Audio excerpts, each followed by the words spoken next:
नमस्कार दोस्तों, स्वागत है आपका एग्जाम अभ्यास में।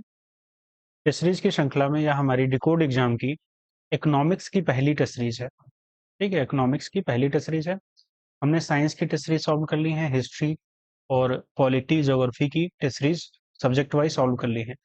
सब्जेक्ट वाइज टेस्ट सीरीज में हमारी इकोनॉमिक्स की पहली टेस्ट सीरीज है। चलिए देखते हैं पहला क्वेश्चन हमारा। इंडिया डिवाइडेड किसकी कृत है? तो किसकी कृत है? तो डॉक्टर राजेंद्र प्रसाद की। इंडिया डिवाइडेड, इंडिया डिवाइडेड नामक कृति डॉक्टर राजेंद्र प्रसाद की है। इंडिया डिवाइडेड भारत के हिंदू और मुस्लिम वर्गों में विभाजन का एक विस्तृत और आधिकारिक खाता है। पुस्तक हमें भारत में विभाजन के कई कारणों और प्रभावों के बारे में जानकारी देता है। चलिए दूसरा क्वेश्चन है, निम्नलिखित में क्या जमींदारी व्यवस्था से संबंधित नहीं है? इसमें तीन ऑप्शन दिए गए हैं, कथन दिए गए हैं, इसमें बताना है कौन जमींदारी व्यवस्था से संबंधित नहीं है। इस व्यवस्था को हाल्ट मैकेंजी ने लागू किया था। इस व्यवस्था के प्रभावी क्षेत्र थे बंगाल, बिहार, उड़ीसा। तीसरा कथन है किसान से वसूले गए लगान 9/11 भाग सरकारी कोष में तथा 2/11 भाग जमींदार के पास होगा। चलिए बताना इसमें है कौन सा कथन संबंधित नहीं है, कौन सा कथन गलत है। तो इसमें ऑप्शन क्या हो जाएगा? सी ऑप्शन क्या हो जाएगा? गलत हो जाएगा। एक और दो इसमें सही नहीं है, बाकी ऑप्शन क्या है? बी जो कथन है वो इसका कथन सत्य है, जमींदारी व्यवस्था से संबंधित है। चलिए, जमींदारी व्यवस्था इसको अन्य उपमा से भी जाना जाता है, जैसे स्थायी बंद व्यवस्था, जागीरदारी, मालगुजारी हुआ, बीसोएदारी। इसके प्रभावी क्षेत्र बंगाल, बिहार, उड़ीसा था। कालांतर में उत्तर प्रदेश के बनारस खंड एवं उत्तरी कर्नाटक में भी लागू हुआ। किसान के वसूले गए लगान 10/11 सरकारी कोष में तथा 1/11 भाग जो है वो सरकार जमींदार के पास रहता था। चलिए ये चीज ध्यान रखनी है। अगला क्वेश्चन देखेंगे, रैयतवाड़ी व्यवस्था लागू होने के प्रभावी क्षेत्र थे, तो ये था असम। रैयतवाड़ी का अर्थ है किसान जिसका अपने भूमि पर अधिकार है। किसान जिसका अपने भूमि पर अधिकार है, हम रैयतवाड़ी, रैयत का अर्थ होता है। इसको लागू करने का जो श्रेय है वो असम, यसम मुनरो द्वारा मद्रास में और बिनगेट द्वारा मुंबई में। असम में यहाँ पे असम लिखा हुआ है, यह है असम। ठीक, असम में मुनरो द्वारा लागू किया, मद्रास में विनगेट और मुंबई में। इसके प्रभावी क्षेत्र जो थे वो मद्रास, मुंबई और असम थे, ये ध्यान रखना है। ठीक, चलिए अगला क्वेश्चन है, भारत में सर्वप्रथम कागज उद्योग की स्थापना कहाँ हुई है? कागज उद्योग की स्थापना कहाँ हुई है? तो सर्वप्रथम हुई है श्रीरामपुर में। भारत में सर्वप्रथम कागज उद्योग 1832 में श्रीरामपुर जो है वो पश्चिम बंगाल में पड़ता है। इसमें हुई थी कागज की जो प्रथम जो इंडस्ट्री कागज की लगी थी, पेपर इंडस्ट्री, वो पश्चिम बंगाल में लगाई गई थी, श्रीरामपुर में 1832 में। चलिए अगला क्वेश्चन है, सर्वप्रथम सूती वस्त्र उद्योग की स्थापना किस वर्ष हुई? सूती वस्त्र उद्योग की स्थापना होती है 1818 में सर्वप्रथम। भारत में कहाँ हुई? तो ये हुई कोर्ट ग्लॉस्टर, कोलकाता में। सबसे पहला सूती वस्त्र उद्योग कोलकाता में स्थापना इसकी होती है। कब होती है? तो 1818 ईस्वी में होती है। अगला क्वेश्चन है, निम्नलिखित में कौन सही है? 19वीं शताब्दी के उत्तरार्ध में भारत में कुछ आधुनिक उद्योगों की स्थापना होने लगी थी। इसका कारण है 19वीं शताब्दी के आरंभिक वर्षों में लोहा और इस्पात उद्योग का विकास प्रारंभ हुआ था। इसमें बताना है कौन सा कथन आपका सही है और कौन सा गलत है। तो इसमें आपका सी ऑप्शन क्या हो जाएगा? करेक्ट हो जाएगा। ए सही है परंतु आर क्या है? वो गलत है, आर गलत है। चलिए व्याख्या पढ़ते हैं इसकी। तो 19वीं शताब्दी के उत्तरार्ध में भारत में कुछ आधुनिक उद्योगों की स्थापना होने लगी थी, किंतु उनकी उन्नति बहुत धीमी रही। 20वीं शताब्दी के आरंभिक वर्षों में लोहा और इस्पात उद्योगों का विकास प्रारंभ हुआ, ये ध्यान रखना है। चलिए अगला क्वेश्चन है टाटा आयरन स्टील कंपनी से इसकी स्थापना कब होती है? तो 1907 में इसकी स्थापना होती है, 1907 में। चलिए अगला क्वेश्चन है, पहली जनगणना किस वर्ष हुई है? जो भारत में पहली जनगणना होती है, वो किस वर्ष हुई है बताना है। तो पहली जनगणना होती है आपकी 1872 में। कब होती है? 1872 में होती है। लॉर्ड मेयो के कार्यकाल में होती है। ब्रिटिश भारत में पहली जनगणना 1872 में लॉर्ड मेयो के कार्यकाल में हुई थी। फिर 1881 में लॉर्ड रिपन के समय में प्रत्येक 10 वर्ष के अंतराल पर जनसंख्या का क्रमवार आकलन हुआ था वो प्रारंभ हुआ था। तो हर 10 वर्ष जनगणना होती थी। चलिए अगला क्वेश्चन है, महान विभाजन वर्ष किसे कहा जाता है? तो महान विभाजन वर्ष ग्रेट डिवाइडिंग ईयर कहा जाता है आपका 1921 को। 1921 के पश्चात देश की जनसंख्या में तीव्र गति से वृद्धि हुई, इसलिए सन 1921 को जनसंख्या के इतिहास में महान विभाजक वर्ष कहा जाता है। महान विभाजक वर्ष कहा जाता है। चलिए अगला क्वेश्चन है, आर्थिक समृद्धि के मापक क्या हैं? मापक क्या हैं? तो आपका जीडीपी, जीएनपी एवं प्रति व्यक्ति आय, ये आर्थिक समृद्धि के इकोनॉमिक जो ग्रोथ है उसके मेजरमेंट हैं। जीएनपी, जीडीपी और पर कैपिटा इनकम, ये आपके जो इकोनॉमिक ग्रोथ है उसको दर्शाते हैं। इकोनॉमिक ग्रोथ से आशय क्या है? तो आशय है घरेलू उत्पाद जीडीपी और राष्ट्रीय जो सकल उत्पाद है वो है जीएनपी। प्रति व्यक्ति आय में निरंतर होने वाली वृद्धि है वो आपकी इकोनॉमिक ग्रोथ को दर्शाती है, वृद्धि से संबंधित है, जिसमें कि परिणाम स्वरूप ऋणात्मक परिवर्तन होते हैं जो कि श्रम शक्ति उपयोग और पूंजी और व्यापार की मात्रा में प्रसार के साथ होता है। चलिए ध्यान रखना है।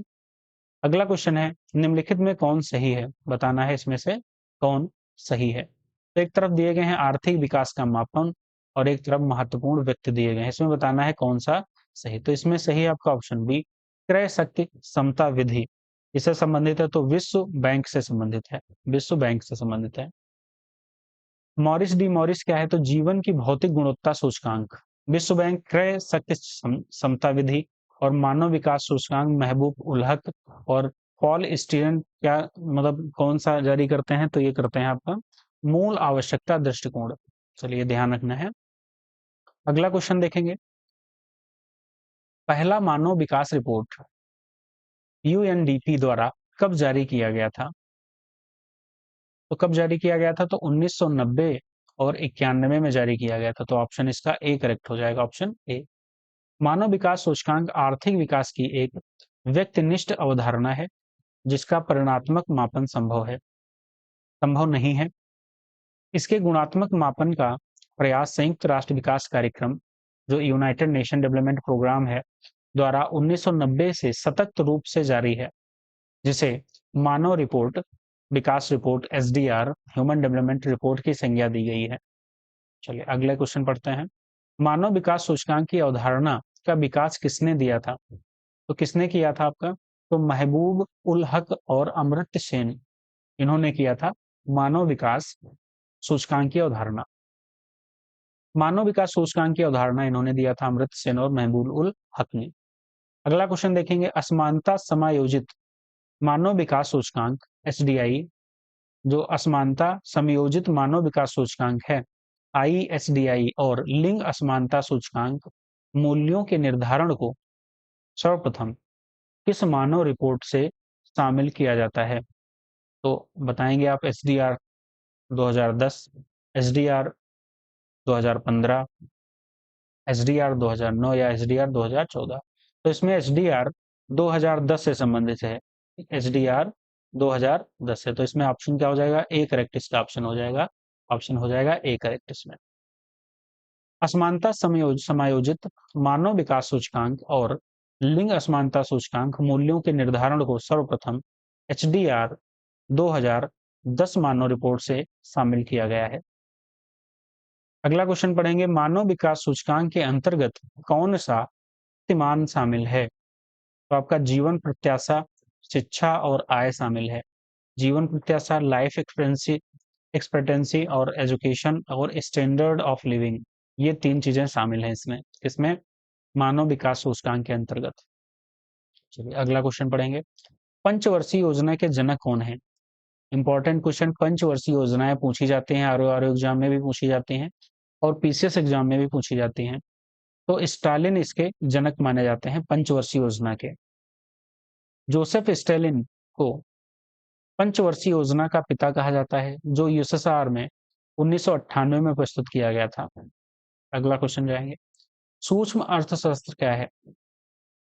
संपूर्ण अर्थशास्त्र का अध्ययन या व्यक्तिगत स्तर का अध्ययन या विशेष स्तर का अध्ययन या इनमें से कोई नहीं।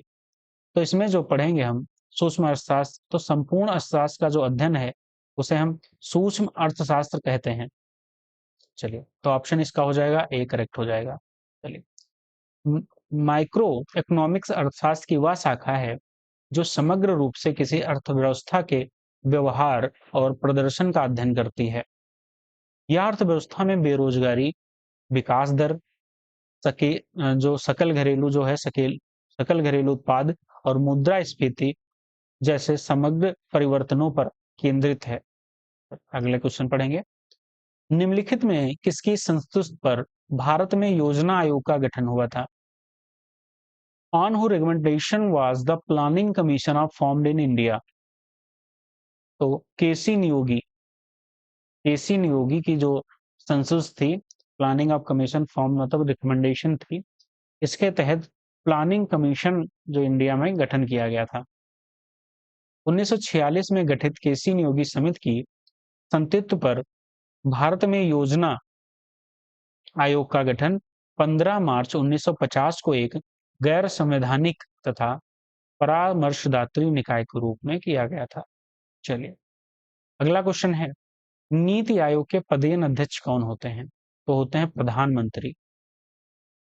सभी राज्यों के मुख्यमंत्रियों तथा केंद्र शासित क्षेत्रों के उपराज्यपालों को नीति आयोग की अधिशासी परिषद में शामिल किया है। यही पहले योजना आयोग हुआ करती थी, जो नीति आयोग नामक संस्था कब अस्तित्व में आई है? तो ये आती थी आपकी 1 जनवरी 2015 में अस्तित्व में आई। इससे पहले योजना आयोग था, योजना आयोग। चलिए अगला क्वेश्चन पढ़ेंगे, ठीक है। राष्ट्रीय विकास परिषद का गठन कब होता है? नेशनल डेवलपमेंट काउंसिल का गठन होता है आपका 6 अगस्त 1952 में। 6 अगस्त 1952 को 6 अगस्त 1952 को नियोगी समिति, जो केसी नियोगी समिति की संस्तुति पर सरकार के एक प्रस्ताव द्वारा गैर सांविधिक निकाय के रूप में राष्ट्रीय विकास परिषद एनडीसी का गठन किया गया। इसके अध्यक्ष तथा सचिव वही होते थे जो योजना आयोग के अध्यक्ष होते थे। सामुदायिक विकास कार्यक्रम का प्रारंभ कब होता है? होता है 1952 में। 1952। चलिए अगला क्वेश्चन देखेंगे। यह है प्रथम पंचवर्षीय योजना 1951 से 1955 तक रहती है प्रथम पंचवर्षीय योजना। इसके अंतर्गत 1952 में सामुदायिक विकास कार्यक्रम एवं 1953 में राष्ट्रीय प्रसार सेवा प्रारंभ की गई। इंपॉर्टेंट क्वेश्चन, ध्यान रखिएगा। अगला क्वेश्चन है, सबसे वेरी वेरी इंपॉर्टेंट क्वेश्चन है, राउरकेला, भिलाई, दुर्गापुर इस्पात संयंत्रों की स्थापना किस पंचवर्षीय योजना के अंतर्गत हुई है? किस पंचवर्षीय योजना के अंतर्गत हुई है? तो हुई है द्वितीय पंचवर्षीय योजना के अंतर्गत। राउरकेला कहाँ है? तो उड़ीसा में है। भिलाई छत्तीसगढ़ में है। दुर्गापुर पश्चिम बंगाल में है। इस्पात संयंत्र है, इनकी स्थापना जो है इंटीग्रल कोच फैक्ट्री द्वितीय पंचवर्षीय योजना की देन है। चलिए अगला क्वेश्चन है, एफसीआई की स्थापना कब होती है? तो भारतीय खाद्य निगम है, इसकी स्थापना हुई है 1965 में। 1965 में। लीड बैंक किस वार्षिक योजना के अंतर्गत शुरू हुई थी? लीड बैंक स्कीम तो हुई थी तीसरी वार्षिक जो योजना थी, उसके तहत लीड बैंक स्कीम स्टार्ट की गई थी। तीसरी योजना कब आती है? तीसरी वार्षिक योजना आती है 1966 से 1969 के बीच में। तो 1969 में जो नारीमन समिति थी, इसकी सिफारिश के आधार पर लीड बैंक स्कीम की योजना की शुरुआत होती है। चलिए अगला क्वेश्चन है, प्रथम आईआईटी जो है उसका गठन किस पंचवर्षीय योजना के अंतर्गत हुआ है? तो सेकेंड, थर्ड, फर्स्ट या फोर्थ? इसके हुआ है तो आपका फर्स्ट फर्स्ट पंचवर्षीय योजना के अंतर्गत हुआ है प्रथम आईटीआई का गठन? प्रथम आईटीआई कौन थी? तो आईआईटी जो खड़गपुर है उसमें 1951 में ये फर्स्ट आईटीआई थी जिसकी स्थापना हुई थी। अन्य आईटीआई बाद में 1954 से 1964 के बीच में स्थापित किए गए थे। तो प्रथम आईटीआई कौन है? सबसे आईटीआई तो आईआईटी जो है, आईटीआई पढ़ रहे हैं, आईआईटी सॉरी, आईआईटी खड़गपुर है, खड़गपुर है, आईआईटी खड़गपुर है। ओके, चलिए अगला क्वेश्चन, एसबीआई का राष्ट्रीयकरण कब हुआ है? एसबीआई का जो राष्ट्रीयकरण हुआ है तो 2 जून 1956 को हुआ है। 2 जून 1956 को राष्ट्रीयकरण हुआ है। एसबीआई का गठन कब होता है? तो 1 जुलाई 1955 को होता है, जबकि इसका राष्ट्रीयकरण होता है 2 जून 1956 को। ध्यान रखना एसबीआई का। चलिए अगला क्वेश्चन है, भारत में हरित क्रांति की शुरुआत कब हुई है? तो हरित क्रांति की शुरुआत हुई 1966 से 67 के बीच में। ये आरओ एग्जाम के लिए बहुत इंपॉर्टेंट सीरीज है। सबसे ज्यादा फैक्ट्स हैं इसमें, सबसे ज्यादा फैक्ट पूछे जाते हैं, आरओ में पूछे जाते हैं और पीसीएस में भी पूछे जाते हैं, यूपी पीसीएस में। तो सबसे बेस्ट सीरीज हमको लग रही है, सबसे बेस्ट सीरीज है। इसको बहुत अच्छे से सॉल्व करिएगा, पढ़िएगा। बाकी सभी टेस्ट सीरीज हम करा देंगे हमारे चैनल पे, आप सभी टेस्ट सीरीज बारी बारी से डेली हम देख सकते हैं, चाहे इकोनॉमिक्स हो, चाहे साइंस हो, और चाहे यूपी स्पेशल इन्वायरमेंट हो। आप सभी टेस्ट सीरीज देखेंगे, फिर इसकी हम जो कंप्लीट टेस्ट सीरीज होंगी वो भी हम लेके आएंगे। चलिए अगला क्वेश्चन पढ़ेंगे। चलिए देख लेते हैं इसकी व्याख्या। 1966 से 67 के दौरान जो हरित क्रांति की शुरुआत हुई है, वो हरित क्रांति विकासशील देशों में गेहूं, चावल और की पैदावार तेजी से वृद्धि के इस्तेमाल किया जाता है, तथा कई विकासशील देशों में आय और खाद्य आपूर्ति पर अधिक प्रभाव पड़ा। हरित क्रांति का शब्द सर्वप्रथम विलियम गोंड ने किया था, और नॉर्मन बोरलॉग जो है वो हरित क्रांति के जनक माने जाते हैं। ये इंपॉर्टेंट यहाँ पे, जैसे पेट वगैरह जो एग्जाम होता है उसमें पूछ लिया जाता है, नॉर्मन बोरलॉग जो है वो हरित क्रांति के जनक माने जाते हैं। और दुग्ध जो श्वेत क्रांति थी उसके वर्गीज कुरियन है। ये जो दो क्रांति हैं, एक हरित एक श्वेत, उसके जनक याद रखिएगा। चलिए अगला क्वेश्चन है, निम्नलिखित में कौन सही है बताना है। प्रथम पंचवर्षीय योजना, द्वितीय पंचवर्षीय योजना और पांचवी पंचवर्षीय योजना और आठवीं पंचवर्षीय योजना, इसमें बताना आपका सही कौन सा। तो पांचवी आपकी सही है। डीपी धर मॉडल के तहत पांचवी जो पंचवर्षीय योजना है वो आई थी। बाकी हम लोग पढ़ लेते हैं कौन सी योजना। तो प्रथम पंचवर्षीय योजना जो है वो हायरट डोमर मॉडल पर आधारित थी, और द्वितीय थे महानोबुलिस जो मॉडल है उस पर आधारित थी। पंचवर्षीय योजना डीपी धर मॉडल, और आठवीं पंचवर्षीय योजना है जॉन डब्ल्यू मिनर जो मिलर मॉडल है उस पर आधारित है। चलिए अगला क्वेश्चन देखेंगे। अगला क्वेश्चन पढ़ेंगे कि भारत द्वारा जो भूमिगत नाभिकीय परीक्षण जो स्माइलिंग बुद्धा था वो कब किया गया था? वो किया गया था आपका 1974 में।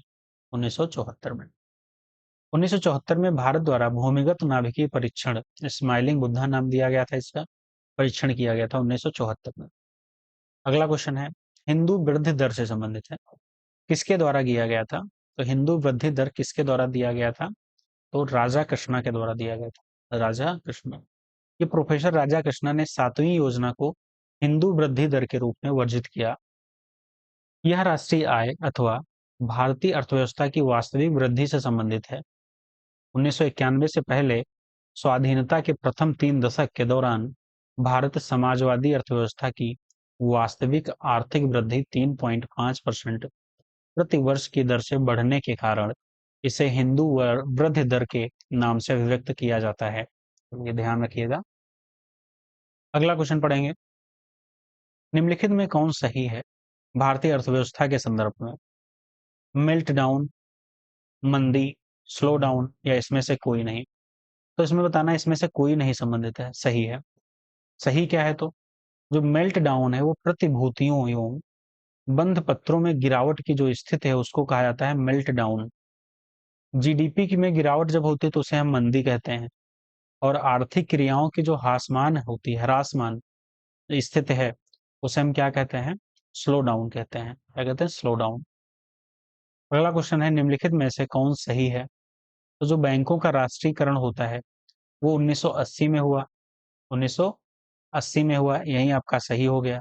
1980 में बैंकों का राष्ट्रीयकरण होता है। और नाबार्ड की स्थापना कब होती है? तो नाबार्ड की होती है 1982 में, 12 जुलाई 1982 में होती है। एक्सिम बैंक की स्थापना होती है 1981 में, 1981 में नहीं होती है, 82 में होती है, 1982 में ही होती है। सीडीबी की स्थापना कब होती है? तो ये होती है 1990 में, 1990 में। तो आपका सही ए था, बाकी आपके गलत थे। मिलान कर लिया। सीडीबी की जो होती है 1990, एक्सिम बैंक की स्थापना होती है 1982 में, और नाबार्ड की स्थापना होती है 1982 में, ध्यान रखिएगा। चलिए अगला क्वेश्चन देखेंगे। गरीबी हटाओ का नारा किस पंचवर्षीय योजना का नारा था? तो ये छठी पंचवर्षीय योजना का नारा था, गरीबी हटाओ। गरीबी हटाओ की प्राथमिकता यद्यपि पांचवी पंचवर्षीय योजना में ही प्रदान कर दी गई थी, लेकिन गरीबी उन्मूलन के लिए गरीबी हटाओ का जो नारा दिया है श्रीमती इंदिरा गांधी द्वारा छठी पंचवर्षीय योजना में दिया गया था, ये ध्यान रखिएगा। अगला क्वेश्चन है, भारत विश्व व्यापार संगठन का सदस्य कब बना? विश्व व्यापार संगठन WTO, वर्ल्ड ट्रेड ऑर्गेनाइजेशन का जो सदस्य बना है भारत, वो 1995 बना था, 95 में, 1995 में बना। WTO का मुख्यालय पूछ लिया जाता है तो इसका मुख्यालय है जिनेवा, स्विट्जरलैंड में। इसकी जो भारत बना, इसका जो सदस्य 1995 में बना था भारत सदस्य। अगला क्वेश्चन है, इसमें बताना है कौन सा कथन आपका सत्य है। तो इसमें 3 कथन दिए गए हैं, इसमें बताना है कौन सा कथन आपका सत्य है। तो जनता सरकार द्वारा 5वीं पंचवर्षीय योजना को 1 वर्ष पहले समाप्त कर दिया गया था। आपका यही ये तो सत्य है, बाकी आपके दोनों गलत हो जाएंगे, तो ऑप्शन ए हो जाएगा इसका कथन सही। बाकी देखेंगे इसमें क्या है, तो जनता सरकार द्वारा 5वीं पंचवर्षीय योजना को 1 वर्ष पहले ही 1974 से 78 में समाप्त करके एक नई योजना को 1 अप्रैल 1978 को पेश किया गया, जिसकी संज्ञा अनवरत योजना, रोलिंग प्लान थी। इसका प्रतिपादन गुनार मिर्डल ने किया था। अगला क्वेश्चन है, 10वीं पंचवर्षीय योजना की अवधि क्या थी? 10वीं पंचवर्षीय योजना की अवधि थी आपकी 2002 से 2007 तक, 2002 से 2007, ये 10वीं पंचवर्षीय योजना की अवधि थी। चलिए अगला क्वेश्चन देखेंगे, तीव्र संपोषणीय और आर्थिक समावेशी किस पंचवर्षीय योजना का केंद्र बिंदु था? तो किसका था? तो 12वीं पंचवर्षीय योजना का केंद्र बिंदु था। 12वीं पंचवर्षीय 2012 से 17 के अवधारणा दस्तावेज का केंद्र बिंदु तीव्र संपोषणीय और अधिक समावेशी विकास करना था। अगला क्वेश्चन है, निम्नलिखित में से क्या हेड काउंट रेशियो से संबंधित है? तो आपका लोगों का वह अनुपात जिनकी जो आय है वो गरीबी रेखा के नीचे रहती है, वो किससे है संबंधित? तो हेड काउंट रेशियो से संबंधित है, हेड काउंट रेशियो से संबंधित है। अगला क्वेश्चन है, भारत में गरीबी को मापा जाता है, भारत में गरीबी को कैसे मापा जाता है? तो संयुक्त परिवार की वार्षिक आय से, या प्रतिदिन आय से, या परिवार के जीवन स्तर से, या कैलोरी प्राप्त से? तो कैलोरी प्राप्त से नापा जाता है, तो ऑप्शन डी इसका सही हो जाएगा। भारत में गरीबी को कैलोरी प्राप्ति से परिभाषित किया गया है। अगला क्वेश्चन है, योजना आयोग द्वारा गरीबी निर्धारण के संबंध में क्या सही है? क्या सही है? तो इसमें बताना है, ग्रामीण क्षेत्र में एक व्यक्ति के प्रतिदिन के भोजन में 2300 कैलोरी प्राप्त होनी चाहिए, आपका ये गलत हो जाएगा। शहरी क्षेत्र के एक व्यक्ति के प्रतिदिन के भोजन में 2100 कैलोरी प्राप्त कर होनी चाहिए, आपका सही है। चलिए इसमें क्या बताया गया है कि योजना जो आयोग द्वारा गरीबी निर्धारण की जो परिभाषा है निम्न प्रकार से है, तो जिसमें ग्रामीण क्षेत्रों में एक व्यक्ति के प्रतिदिन भोजन में 2400 कैलोरी तथा शहरी व्यक्ति के प्रतिदिन भोजन में 2100 कैलोरी प्राप्त होनी चाहिए। इसमें आपका 2300 दिया गया था, इसीलिए गलत, इसके क्या हो जाएगा 2400। चलिए अगला क्वेश्चन पढ़ेंगे, बताना है निम्नलिखित में कौन आपका सही है। तो जो राष्ट्रीय कौशल विकास मिशन है वो 2015 में शुरू हुआ था, 2015 में शुरू हुआ था, यही आपका बिल्कुल सही है, बाकी कथन सभी गलत हैं। इसके सही आंसर देखेंगे, जैसे राष्ट्रीय ग्रामीण आजीविका मिशन 3 जून 2011 को शुरू होता है, और स्वर्ण जयंती शहरी योजना तो ये शुरू होता है 1997 में, 1997 में। राष्ट्रीय कौशल विकास मिशन 15 जुलाई 2015 को, और प्रधानमंत्री जो उज्ज्वला योजना थी वो 1 मई 2016 को शुरू होती है। कब होती है? 1 मई 2016 को शुरू होती है। चलिए अगला क्वेश्चन देखेंगे। दो सूचियां दी गई हैं, हमको मिलान करना है। चलिए क्वेश्चन पढ़िए। सूची पहली में क्या दिया गया है आपका? प्रधानमंत्री ग्रामोदय योजना। इसकी शुरुआत होती है आपकी 2000 को। इसकी शुरुआत होती है 2000 में। मिड डे मील योजना की शुरुआत होती है आपकी 1995 में। ये इंपॉर्टेंट है, mid day meal. Mid day जो मील की योजना की जो शुरुआत होती है वो 1995 में होती है, 1995 में। राष्ट्रीय ग्रामीण स्वास्थ्य मिशन योजना की शुरुआत होती है आपकी 2005 में। अटल पेंशन योजना की शुरुआत होती है 2015 में। 2015 में। तो इसका ऑप्शन क्या हो जाएगा? ए का 3 है और डी का 1 है, तो ए का 3 डी का 1, ऑप्शन डी इसका राइट आंसर हो जाएगा। ये ध्यान रखिए, योजनाएं पूछी जाती हैं, बहुत इंपॉर्टेंट है। डायरेक्ट इनका ईयर पूछा जाता है योजनाओं का। आरओ एग्जाम में डायरेक्ट और पीसीएस एग्जाम में भी इनका ईयर पूछा जाता है। अगला क्वेश्चन है, ईआरडीपी और ट्राइसिम, डीडब्ल्यूसीआरए और जीकेओआई आदि योजनाओं का जो विलय है किस योजना के अंतर्गत किया गया? किस योजना अंतर्गत किया गया था? तो स्वर्ण जयंती ग्राम स्वरोजगार योजना के अंतर्गत किया गया। 1 अप्रैल 1999 में स्वर्ण जयंती ग्राम स्वराज योजना में ईआरडीपी और ये सभी जो योजनाएं हैं इनका नाम से 6 योजनाओं का विलय कर दिया गया था। अगला क्वेश्चन है, हरियाली योजना से संबंधित है। हरियाली जो योजना है किससे संबंधित है? तो वर्षा जल हार्वेस्टिंग से और वाटर सेट दोनों से संबंधित है। इसमें ऑप्शन क्या हो जाएगा? सी इसका ऑप्शन सही हो जाएगा। हरियाली योजना जो कि पंचायत राज संस्था द्वारा जनवरी 2003 में चालू की गई थी, वर्षा जल हार्वेस्टिंग तथा वाटर शेड प्रोग्राम के अंतर्गत तालाबों की डीसल्टिंग पर विशेष बल दिया गया था। चलिए अगला क्वेश्चन है, प्रधानमंत्री जीवन ज्योति योजना से संबंधित है। जीवन ज्योति योजना, इसमें आपका दोनों कथन आपके गलत हो जाएंगे। सही क्या है आपका? पढ़ लेंगे, सही डायरेक्ट इसका पढ़ेंगे। तो प्रधानमंत्री जो जीवन ज्योति योजना है वो 9 मई 2015 को शुरू हुई थी। 9 मई 2015 को शुरू हुई थी। इस योजना के जो पात्र हैं वे सभी बैंक खाता धारक होंगे जो कि 18 से 50 वर्ष की आयु के वर्ग के होंगे। इस योजना के तहत अंशदाताओं को मात्र 330 रुपए वार्षिक प्रीमियम का भुगतान करने पर 2 लाख रुपए का दुर्घटना जो होगा वो सहज मृत्यु जीवन बीमा प्राप्त होगी। अगला क्वेश्चन है, प्लान्ड इकोनॉमी फॉर इंडिया नामक पुस्तक किसने लिखी थी? प्लान्ड इकोनॉमी किसने लिखे थे? विकास शास्त्री या रामचंद्र गुहा या विनय अग्रवाल या आपका विश्वेश्वरैया? तो विश्वेश्वरैया ने लिखा था। कौन सी? Planned economy for India. सन 1934 में विश्वेश्वरैया की जो पुस्तक है प्लान्ड इकोनॉमी फॉर इंडिया जो है वो भारत में आर्थिक आयोजन संबंधी प्रस्ताव में आई थी। सेबी का जो मुख्यालय है वो कहाँ है? सेबी का मुख्यालय आपका मुंबई में है। सेबी की स्थापना कब होती है? तो 1988 में होती है। इसका मुख्यालय जो है वो मुंबई में है, ध्यान रखना। अगला क्वेश्चन है, शेयर मूल्य सूचकांक एक तरफ दिए गए हैं, एक तरफ स्टॉक एक्सचेंज दिया गया है। निक्की कहाँ है?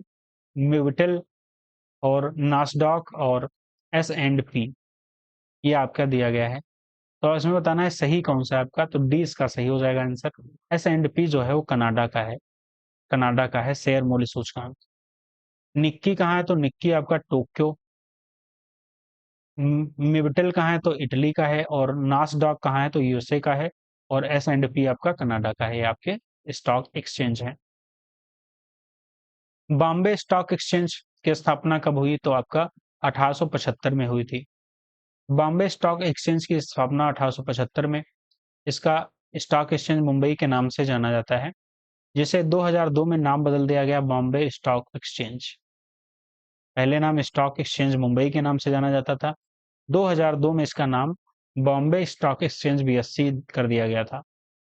अगला क्वेश्चन है, निम्नलिखित में कौन राष्ट्रीयकृत बैंक नहीं है। तो इसमें कर्नाटक बैंक जो है वो राष्ट्रीयकृत बैंक नहीं है, बाकी केनरा, सिंडिकेट और विजया बैंक ये सभी नेशनलाइज्ड बैंक है, नेशनलाइज्ड। भारतीय रिजर्व बैंक का लेखा वर्ष क्या है? तो 1 जुलाई से 30 जून तक इसका लेखा वर्ष है।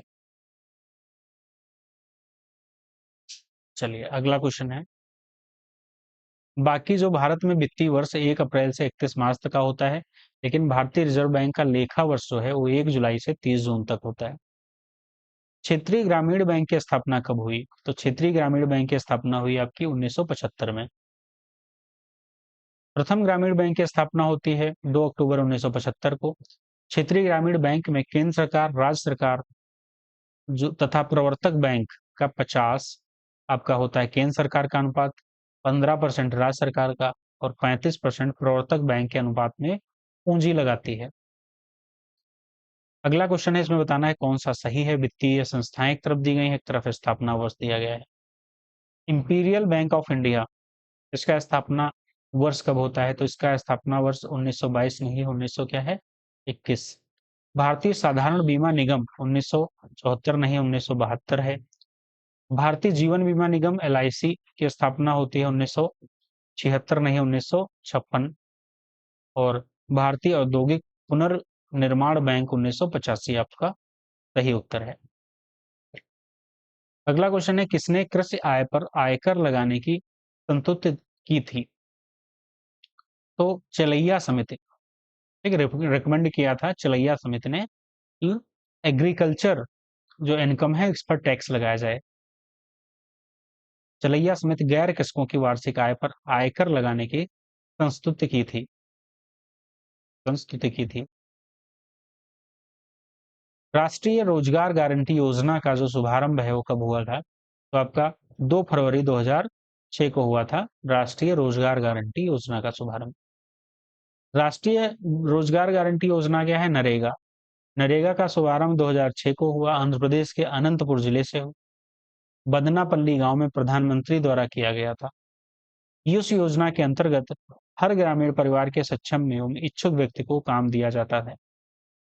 अगला क्वेश्चन है, राष्ट्रीय बागवानी मिशन कब शुरू होता है? तो ये होता है 2005 को। नेशनल हॉर्टिकल्चर मिशन स्टार्ट होता है 2005 को। अगला क्वेश्चन है, किसानों के लिए किसान क्रेडिट कार्ड योजना तो 1998 से 1999 के बीच में योजना आई है। किसान क्रेडिट कार्ड, KCC, किसान क्रेडिट कार्ड। चलिए अगला क्वेश्चन है, कृषि विपणन सहकारिता की शीर्ष संगठन कौन है? तो नेफेड है आपका, क्या है? नेफेड। नेफेड भारतीय राष्ट्रीय कृषि सरकारी सहकारी विपणन संघ कृषि विपणन की शीर्ष सहकारी संगठन है, जिसकी स्थापना 2 अक्टूबर 1958 में की गई, जिसका प्रमुख कार्य कृषि वस्तुओं का प्रबंधन, वितरण, निर्यात तथा आयात करना है, ये ध्यान रखना है। अगला क्वेश्चन पढ़ेंगे, खाद्यान्नों के समर्थन मूल्य की सिफारिश कौन करता है? तो आपका कौन करता है? कृषि लागत एवं मूल्य आयोग करता है। कृषिगत उपजों की कीमतों पर सरकार को सलाह देने के उद्देश्य से कृषि लागत एवं मूल्य आयोग की स्थापना की गई। इसका मुख्यालय नई दिल्ली में है। अगला क्वेश्चन है, निम्नलिखित में कौन सही है? आपका कौन सही है? मेहरोत्रा समिति, मिलान करना है आपका कौन सही है, तो इसमें बताना है। तो आबिद हुसैन समिति जो है वो लघु उद्योग से संबंधित है, स्मॉल इंडस्ट्री से संबंधित है, बाकी सभी गलत हैं। सही क्या है वो बताना है। तो मेहरोत्रा समिति बीमा सुधार से संबंधित है, गोस्वामी समिति औद्योगिक रुग्णता से संबंधित है, दांतेवाला समिति बेरोजगारी अनुमान से संबंधित है, आबिद हुसैन लघु उद्योग से संबंधित है। अगला क्वेश्चन है, इसमें बताना है कौन गलत है, कौन गलत है। तो मालेगाम समिति बैंकिंग क्षेत्र में खराब लोन है, तो बिल्कुल सही है। सचर समिति आई थी आपकी, सचर समिति मुस्लिमों की जो सामाजिक, आर्थिक एवं शैक्षणिक स्थिति में सुधार के लिए सचर समिति बनाई गई थी, तो ये आपका गलत हो जाएगा। कृषि एवं ग्रामीण शाखा जो है गलत है। सही क्या है? तो आपका ये सही है। चलैया समिति कर सुधार, नरसिंहम समिति वित्तीय सुधार, ये आपके सही है। चलिए अगला क्वेश्चन है, निम्नलिखित में गलत कौन सा है इसमें बताना है। तो जो भारतीय तम्बाकू बोर्ड है वो कहाँ है? गुंटूर, गुंटूर आंध्र प्रदेश में है। और राष्ट्रीय अंगूर प्रसंस्करण बोर्ड कहाँ है? तो पुणे में है। राष्ट्रीय जूट बोर्ड कहाँ है? तो कोलकाता में है। और राष्ट्रीय मत्स्य विकास बोर्ड कहाँ है? तो हैदराबाद में है। कहाँ है? हैदराबाद में है। अभी हल्दी बोर्ड की स्थापना हुई है। हल्दी बोर्ड की स्थापना हुई है। ये कहाँ है? ये निजामाबाद, तेलंगाना में है। चलिए अगला क्वेश्चन देखेंगे। भारतीय जो भारत में तृतीयक क्षेत्र में क्या सम्मिलित होता है? भारत में तृतीयक क्षेत्र में सम्मिलित क्या होता है? तो इसमें 4 ऑप्शन दिए गए हैं। कूट प्रयोग करना है, वानिकी व मत्स्यिकी, व्यापार, विपणन और सार्वजनिक प्रशासन। चलिए कूट देखते हैं इसमें। तो आपका क्या हो जाएगा? डी ऑप्शन क्या हो जाएगा? इसका सही आंसर हो जाएगा आपका, ये आपका क्या हो जाएगा? सम्मिलित नहीं है। बाकी व्यापार, विपणन और सामाजिक जो प्रशासन है वो संबंधित है। बाकी जो विपणन, वानिकी जो मत्स्यिकी है ये आपका सम्मिलित नहीं है तृतीय क्षेत्र में। टर्सरी जो सेक्टर है उसमें ट्रेड, मार्केटिंग और पब्लिक एडमिनिस्ट्रेशन ये सम्मिलित है। वानिकी व मत्स्यिकी जो है वो प्राथमिक क्षेत्र का है, प्राइमरी क्षेत्र का है। जबकि व्यापार, होटल, परिवहन, संचार, बैंकिंग, बीमा, वास्तविक संपत्ति, वास्तविक और संपत्ति, सार्वजनिक प्रशासन, सुरक्षा, शिक्षा, पत्र पत्रिकाएं, विपणन आदि ये सभी क्या है? तृतीय के अंतर्गत आते हैं। अगला क्वेश्चन है, भारत के सकल घरेलू उत्पाद में विभिन्न क्षेत्रों के योगदान में सर्वाधिक कौन सा क्षेत्र है? तो आपका सेवाएं है। कौन सा है? सेवाएं। चलिए अगला क्वेश्चन है, भारत के सकल घरेलू उत्पाद जीडीपी में सेवा क्षेत्र, फिर उद्योग क्षेत्र, उसके बाद कृषि क्षेत्र का योगदान पाया जाता है। अगला क्वेश्चन है, जब आय में वृद्धि के साथ कर की दर में कमी कर दी जाए तो उसे कौन सा करारोपण कहा जाता है? कहा जाता है प्रतिगामी, रिग्रेसिव टैक्सेशन। चलिए तो ऑप्शन डी इसका हो जाएगा करेक्ट आंसर। जब आय में वृद्धि के साथ कर की दर में कमी कर दी जाती है तो इसे प्रतिगामी करारोपण कहा जाता है। अगला क्वेश्चन है, निम्नलिखित में क्या लैफर वक्र, लैफर जो वक्र में के बारे में सही है? लैफर वक्र का प्रतिपादन आर्थर ने किया था, आपका सत्य है। यह वक्र कर की दर एवं कर के संग्रहित राजस्व के मध्य संबंध को दर्शाता है, ये भी आपका सत्य है। तो दोनों कथन आपके सही हैं। दोनों कथन आपके बिल्कुल सत्य हैं। चलो अगला क्वेश्चन है, लैफर वक्र आपूर्ति पक्ष के अर्थशास्त्री आर्थर लाफर के एक सिद्धांत पर आधारित है। 1974 में बनाया गया यह कर दरों और सरकारों द्वारा एकत्रित कर राजस्व की राशि के बीच संबंध को दृष्टिगत रूप से दर्शाता है, दृष्टिगत रूप से दर्शाता है। चलिए अगला, भारत के 11वें वित्त आयोग के अध्यक्ष कौन थे? 11वें वित्त आयोग के अध्यक्ष कौन थे? तो ए एम खुसरो थे, ए एम खुसरो। इसमें देखेंगे और भी कुछ 10वें वित्त आयोग के अध्यक्ष कौन? के सी पंत। 5वें जो आयोग के अध्यक्ष थे महातवीर त्यागी थे। और 13वें वित्त आयोग के अध्यक्ष थे केलकर। और 11वें वित्त आयोग के अध्यक्ष थे ए एम खुसरो। अगला क्वेश्चन है, पूरे देश में वस्तु एवं सेवा कर कब लागू हुआ? तो वस्तु एवं सेवा कर लागू हुआ आपका 1 जुलाई 2017 को, 1 जुलाई 2017 को लागू हुआ। Goods and service tax, GST जिसे कहते हैं, जीएसटी, वो 1 जुलाई 2017 को लागू हुआ पूरे देश में। चलिए 1 जुलाई 2017 से पूरे देश में वस्तु एवं सेवा कर जीएसटी लागू हुआ। इसके अंतर्गत निम्नलिखित करों को शामिल किया गया है, वैट, उत्पाद शुल्क, सेवा कर आदि सहित कई अप्रत्यक्ष करों की जगह प्रत्येक मूल्यवर्धन पर लगाया जाने वाला एक बहुस्तरीय गंतव्य उन्मुख कर है। यह टैक्स वस्तुओं और सेवाओं की आपूर्ति पर लगाया जाने वाला एक अप्रत्यक्ष कर है, एक अप्रत्यक्ष कर है। चलिए अगला क्वेश्चन पढ़ेंगे, वस्तु एवं सेवा कर को लागू करने के फायदे क्या हैं? तो फायदे हैं कदाचार और बेहतर नियंत्रण, बेटर कंट्रोल ओवर माल प्रैक्टिसेस, समग्र कर भार में राहत, प्रतिस्पर्धा में सुधार। ये आपके तीनों हैं, तो उपरोक्त तो सभी आंसर हो जाएगा इसका। वस्तु एवं सेवा कर पूरे देश के लिए एक अप्रत्यक्ष कर है। इसमें जो लाभ हैं वो आपका प्रतिस्पर्धा में सुधार, समग्र कर भार में राहत, सरल और आसान प्रशासन, सदाचार और बेहतर नियंत्रण, अधिक राजस्व निपुणता और अनुपालन आसान और पारदर्शी, ठीक है, आदि। ये सभी आपके लाभ हैं, इसके 6 लाभ हैं। चलिए अगला क्वेश्चन देखेंगे। वार्षिक आर्थिक समीक्षा को तैयार करने का जो उत्तरदायी जो है किसे सौंपा गया है? तो आपका वित्त मंत्रालय को सौंपा गया है। जो वार्षिक जो आर्थिक समीक्षा आती है, उसका जो उत्तरदायित्व है किसे सौंपा गया है? तो उसे वित्त मंत्रालय को, फाइनेंस मिनिस्टर को सौंपा गया है, मिनिस्ट्री को। आर्थिक समीक्षा जो है वित्त मंत्रालय द्वारा तैयार की जाती है। इसे प्रत्येक वार्षिक जो बजट होता है, वार्षिक बजट के पहले भारत के वित्त मंत्री द्वारा संसद में रखा जाता है, जिसे विगत वर्ष की आर्थिक स्थिति की समीक्षा की जाती है। ठीक है, ये होता है इकोनॉमिक सर्वे या economic review, annual economic review. अगला क्वेश्चन पढ़ेंगे। किस देश में सर्वप्रथम शून्य आर्थिक बजट लागू किया जाता है? तो किसमें किया जाता है? तो आपका यूएसए में लागू किया जाता था, यूएसए में। जीरो बेस्ड बजटिंग एक बजटिंग पद्धति है जहां प्रत्येक बजट अवधि में सभी खर्चों को उचित और अनुमोदित किया जाना चाहिए।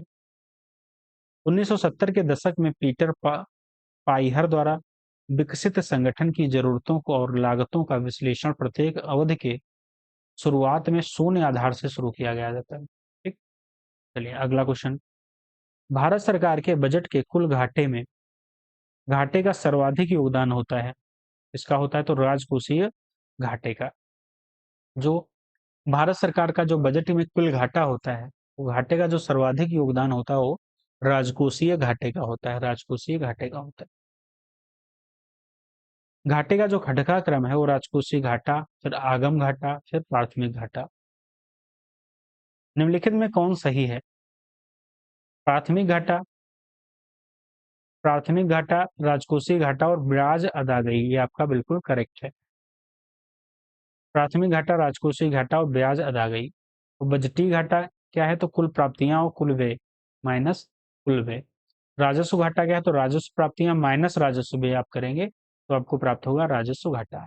और राजकोषीय घाटा कैसे प्राप्त होगा? बजटीय घाटा प्लस सरकार का जो ऋण और अन्य देयताएं हैं वो आपका राजकोषीय घाटा प्राप्त होगा। राजकोषीय घाटा, राजस्व घाटा और राजकोषीय घाटा बिल्कुल अलग है। चलिए अगला क्वेश्चन पढ़िए। संसद में बजट संबंधित प्रक्रिया के विषय में मांग की स्थिति को घटाकर 100 रुपए करना है तो कहा जाता है, क्या कहा जाता है आपका? तो सांकेतिक कटौती प्रस्ताव कहा जाता है, सांकेतिक कटौती प्रस्ताव कहा जाता है। कटौती प्रस्ताव के 3 रूप हो सकते हैं, नीति कटौती प्रस्ताव, मितव्ययिता कटौती और सांकेतिक कटौती। नीति कटौती प्रस्ताव में क्या है? तो इसमें प्रस्तावक कहता है कि अनुदान मांग को घटाकर 1 रुपए की जाए। और मितव्ययिता कटौती में क्या है? तो इसमें कहता है प्रस्तावक कि मांग राशि की कुछ रुपया कम किया जाए। सांकेतिक कटौती में क्या प्रस्ताव कहता है? तो मांग की जो राशि है वो 100 रुपए कम की जाए। तो ये ध्यान रखना है। चलिए अगला क्वेश्चन। निम्नलिखित में कौन सही है? तो आपका सीमा शुल्क क्या है? तो अप्रत्यक्ष कर है, ये तो बिल्कुल आपका सही है, तो यही आपका आंसर हो जाएगा। कैपिटल गेन संपत्ति माइनस संपत्ति विक्रय, तो लॉन्ग टर्म या शॉर्ट टर्म। लॉन्ग टर्म में 3 वर्ष से अधिक समय के बाद बेचा जाता है, लॉन्ग टर्म में 3 वर्ष से कम समय में बेचा जाता है, शॉर्ट टर्म में।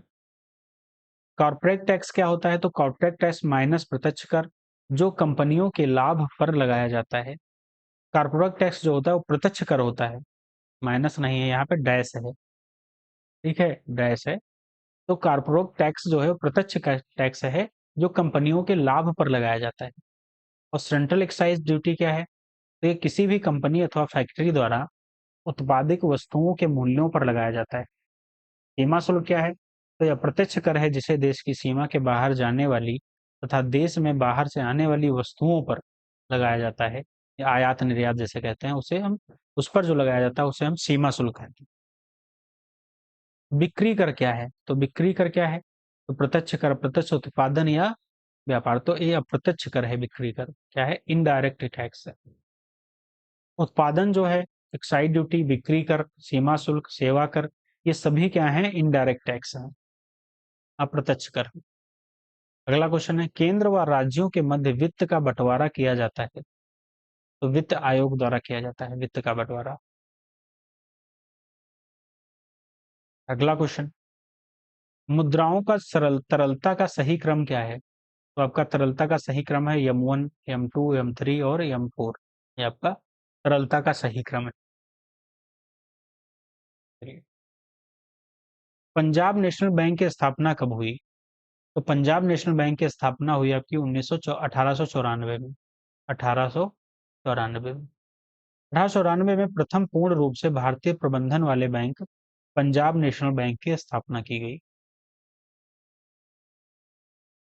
निम्नलिखित में, अगला क्वेश्चन है, निम्नलिखित में क्या आरबीआई के कार्य नहीं है? कौन से आरबीआई के कार्य नहीं है? तो आपका विदेशी व्यापार का जो नियमन है, विदेशी व्यापार का नियमन है, वो आरबीआई का कार्य नहीं। बाकी नोटों का निर्गमन, मात्रात्मक साख नियंत्रण, गुणात्मक साख नियंत्रण, ये सभी आरबीआई के कार्य हैं। इसकी इंग्लिश पढ़ लेते हैं। इंश्योरेंस क्या है? इशुएंस, मतलब जो इशू करते हैं नोट का वो। क्वांटिटेटिव क्रेडिट कंट्रोल या क्वालिटेटिव क्रेडिट कंट्रोल, ये सभी फंक्शन है आरबीआई के। लेकिन रेगुलेशन ऑफ फॉरेन ट्रेड, ये आपका फंक्शन आरबीआई का नहीं है, ये नहीं है। चलिए, अगला क्वेश्चन है, निम्नलिखित में क्या साख नियंत्रण के उपकरण नहीं है? तो आपका नगद आरक्षित जो अनुपात है वो नहीं है। साख नियंत्रण के उपकरण कौन कौन से हैं? तो रेपो रेट है, रिवर्स रेपो रेट है, बैंक दर है और सीमांत स्थायी दर है। ये चारों हैं। अगला क्वेश्चन, निम्नलिखित में कौन परिणात्मक मात्रात्मक साख नियंत्रण का उपकरण नहीं है? तो आपका हो जाएगा नैतिक दबाव एवं सलाह। नैतिक दबाव एवं सलाह। परिणात्मक मात्रात्मक साख नियंत्रण उपकरण कौन कौन से हैं? तो बैंक दर, एमएसएफ दर, एन एमएस दर और शेयरों की खरीद बिक्री, रेपो, रिवर्स रेपो और सीआरआर एवं एसएलआर, ये आपके हो जाएंगे परिणात्मक मात्रात्मक साख नियंत्रण। अगला क्वेश्चन, निम्नलिखित में कौन सही है? कौन सा सही हो जाएगा? तो अधिस्फीति जो है वो जब स्फीति की दर बहुत अधिक हो, ये आपका बिल्कुल सही हो जाएगा। ठीक है। दर के आधार पर मुद्रास्फीति को निम्न रूप में बांटा जाता है। रेंगती स्फीति क्या है? तो जब स्फीति की दर एक अंकीय हो तो उसे रेंगती स्फीति कहते हैं। कूदती स्फीति क्या है? तो जब स्फीति 2 या 3 अंकीय हो तो इसे हम कूदती स्फीति कहते हैं। अधिस्फीति क्या है? तो जब स्फीति की दर अधिक हो उसे हम हाइपर इन्फ्लेशन कहते हैं। ठीक है। अगला क्वेश्चन है, सेबी अधिनियम पारित कब हुआ? सेबी अधिनियम कब पारित होता है? तो 92, 93, 94, 96, तो होता है आपका 92, 1992 में। सेबी को सांविधिक दर्जा प्रदान किया गया। यह अध्यादेश 4 अप्रैल 1992 को संसद के अधिनियम द्वारा स्थापित किया गया। इसका जो मुख्यालय है मुंबई में है। इसका प्रमुख कार्य क्या है? तो म्यूचुअल फंड की सामूहिक निवेश योजनाओं को पंजीकृत करना, इसका नियमन करना शामिल है। दलाल स्ट्रीट क्या है? तो दलाल स्ट्रीट है मुंबई। कहाँ है दलाल स्ट्रीट? तो मुंबई में स्थित है दलाल स्ट्रीट।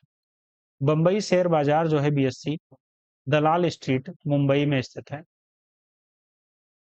बुल बियर किससे संबंधित है? तो शेयर बाजार से संबंधित है, शेयर मार्केट से। बुल होता है तेजड़िया और बियर होता है मंदड़िया। इसका अर्थ है जो व्यक्ति शेयर की कीमत बढ़ाना चाहता है उसे हम बुल कहते हैं, तेजड़िया। जो व्यक्ति शेयर की कीमत गिराना चाहता है उसे हम बियर, मंदड़िया कहते हैं। बीएससी ग्रीनएक्स में कितनी कंपनियां सम्मिलित हैं? तो कितनी है? 25 कंपनियां सम्मिलित हैं। बॉम्बे स्टॉक जो एक्सचेंज है ग्रीनएक्स सूचकांक में 25 संख्या है कंपनियों की। इनसाइड ट्रेडिंग क्या है? तो इनसाइड ट्रेडिंग है आपका शेयर व्यापार। इनसाइड जो आंतरिक व्यापार है, शेयर बाजार से संबंधित है। इसके अंतर्गत कंपनी के कर्मचारी या कोई संबंधित व्यक्ति कंपनी की आंतरिक सूचनाओं का उपयोग कर शेयर ट्रेडिंग में अनुचित लाभ प्राप्त करते हैं, उसे हम कहते हैं इनसाइड ट्रेडिंग।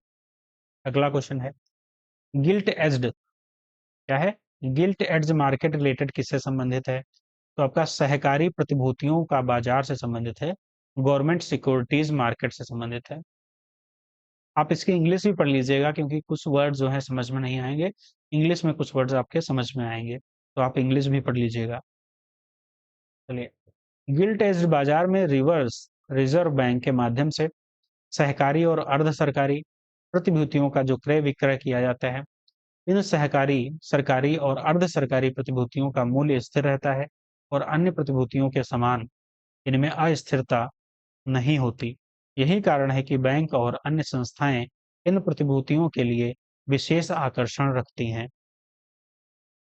अगला क्वेश्चन है, ग्रामीण अवस्थापना से विकास कोष को कौन नियंत्रण करता है? तो आपका नाबार्ड करता है। ग्रामीण अवस्थापना विकास कोष का हिसाब राष्ट्रीय कृषि और ग्रामीण विकास बैंक नाबार्ड रखता है। नाबार्ड की स्थापना कब हुई थी? तो 1982 को हुई थी। इसका मुख्यालय कहाँ है? मुंबई में है। कहाँ है? मुंबई में इसका मुख्यालय है। चलिए, अगला क्वेश्चन है, भारत में अधिकांशतः किस प्रकार की बेरोजगारी पाई जाती है? तो संरचनात्मक बेरोजगारी पाई जाती है, स्ट्रक्चरल।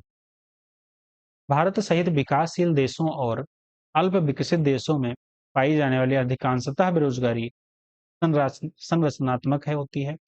संरचनात्मक बेरोजगारी का जो मुख्य कारण है, व्यक्तियों में रोजगार के अनुरूप कौशल का न पाया जाना होना और अर्थव्यवस्था के जो ढांचे का पिछड़ापन, सीमित पूंजी उपलब्धता और श्रम का बाहुल्य आदि भी संरचनात्मक बेरोजगारी के प्रमुख कारण है। DWCRA योजना संबंधित है, किससे संबंधित है? तो गरीबी रेखा के नीचे रहने वाली महिला सदस्यों का ऊपर उठना इससे संबंधित है। कपार्ट क्या है? कपार्ट का जो पूर्ण रूप है वो आपका हो जाएगा, लोगों की कार्रवाई और ग्रामीण प्रौद्योगिकी की उन्नति के लिए जो परिषद है, वो है आपका कपार्ट। निम्नलिखित को सही क्रम जो में व्यवस्थित करना है, तो आपका हो जाएगा आंसर सी। पहला क्या हो जाएगा आपका? सांसद स्थानीय क्षेत्र का विकास योजना, फिर स्वर्ण जयंती ग्राम स्वराज योजना दूसरे नंबर पे, और तीसरे नंबर पे आपका हो जाएगा सर्व शिक्षा अभियान, और चौथे नंबर पे हो जाएगा सबला योजना। सबला योजना हुई है 2010, सांसद स्थानीय क्षेत्र विकास 1993 में, स्वर्ण जयंती ग्राम स्वराज योजना 1999, सर्व शिक्षा अभियान 2001। इंपॉर्टेंट है सर्व शिक्षा अभियान।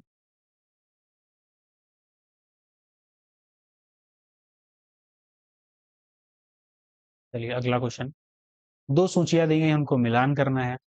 पूरा बेटी बचाओ बेटी पढ़ाओ, डिजिटल भारत, प्रधानमंत्री ग्रामोदय, तो इसमें आपको मिलान करना है, तो आपका आंसर हो जाएगा इसमें बी, पूरा, PURA 2003, बेटी बचाओ बेटी पढ़ाओ आपका 2015, डिजिटल भारत 2014, प्रधानमंत्री ग्रामोदय योजना 2000। तो ये ध्यान रखनी है योजनाएं भी।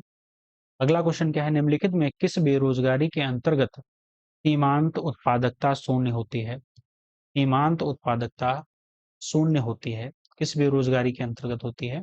तो प्रछन्न बेरोजगारी। प्रछन्न बेरोजगारी क्या है? तो इसे आदर्श बेरोजगारी भी कहते हैं।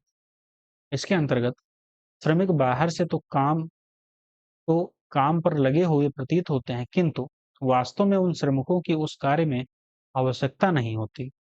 इन श्रमिकों की जो सीमांत उत्पादकता शून्य अथवा नगण्य होती है। कृषि में इस प्रकार की जो आदर्श प्रछन्न बेरोजगारी की प्रधानता है। अगला है, गिनी गुणांक एक होने का क्या अर्थ है? क्या अर्थ है आपका? तो राष्ट्रीय आय के जो पूर्णतया, ठीक है, आसमान वितरण से है। अगला क्वेश्चन है, गिनी गुणांक शून्य एवं एक के मध्य होता है। जब इसका मान शून्य होता है तो इसका अर्थ राष्ट्रीय आय की पूर्ण समानता से है, और जब इसका मान एक होता है तो इसका तात्पर्य राष्ट्रीय आय के पूर्णतः असमान वितरण से है, ये ध्यान रखना है। अगला क्वेश्चन है, किसका कथन है कि यदि किसी देश में घटिया और बढ़िया दो प्रकार की मुद्राएं एक साथ चलन में हो तो घटिया मुद्राएं बढ़िया मुद्राओं को चलन से बाहर कर देती हैं? किसका है? ग्रेसम का ये कथन है। अगला है, फिलिप्स वक्र क्या दर्शाता है? तो ये दर्शाता है बेरोजगारी की दर एवं मुद्रास्फीति के बीच का जो संबंध है वो क्या दर्शाता है? फिलिप्स जो कर्व है वो दर्शाता है। क्या है? यदि किसी भी अर्थव्यवस्था में फिलिप्स वक्र द्वारा बेरोजगारी की दर एवं मुद्रास्फीति के व्युत्क्रम संबंधों को दर्शाया जाता है। यदि किसी भी देश में बेरोजगारी की दर कम है तो मजदूरी दर अधिक होगी एवं यदि बेरोजगारी की दर अधिक है तो मजदूरी दर कम होगी, मजदूरी कम होगी।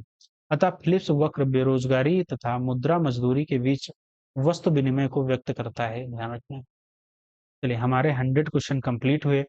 इकोनॉमिक्स की जो टेस्ट सीरीज फर्स्ट है उसका वीडियो अच्छी लगी हो तो लाइक शेयर सब्सक्राइब अवश्य करिए, जिससे हमें मोटिवेशन मिल सके वीडियो और लाने का।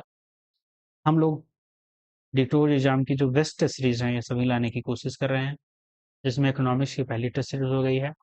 दूसरी टेस्ट सीरीज हम लोग कल लेके आएंगे, कल लेकर आएंगे। और वीडियो को शेयर अवश्य करिएगा और चैनल को सब्सक्राइब प्लीज अवश्य करिएगा। और हमारे टेलीग्राम से जुड़ जाइए, जिससे हमारी जितनी भी क्लासेस उनकी पीडीएफ मिल सकें, और भी अन्य बहुत महत्वपूर्ण पीडीएफ उनसे हम आर और पीसीएस से रिलेटेड डालते रहते हैं, जिससे आप उसका लाभ उठा सकें। Thank you so much.